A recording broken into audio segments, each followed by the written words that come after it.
係しないことが外交的な失敗として認知されても、6者会談が破産するということが大変な問題なんだということは、僕から見ると、さほど切実に理解されていないんではないか。だから、ニューライト的な、あるいはネオコン的な人たちの外交的な戦略っていうのは、意外と僕はそんなにないんではないかと思います。むしろ、6者会談のような非常に外交的なテクニックや高度な外交的戦略が必要なものについては、ほとんどなすすべが今のところない。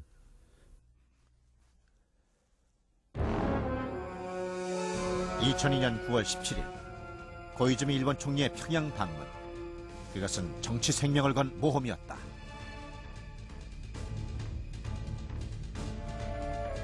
그 후 1년이 지난 지금 일본은 미국과 함께 북한을 압박하고 있다.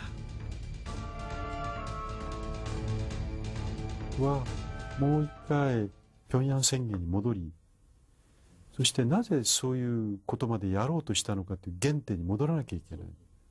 それは歴史的な清算です。そして僕はそのことを通じて南北と日本との三者の関係が良好になっていく。でこのことが日韓関係をより良好にまたしていく。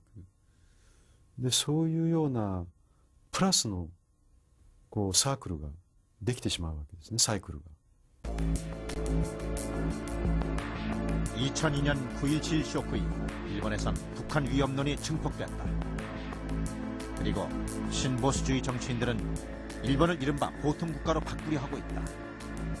보통국가를 향해 가는 일본. 북한 위협론이 사라지지 않는 한 그 속도는 더욱 빨라질 것이다.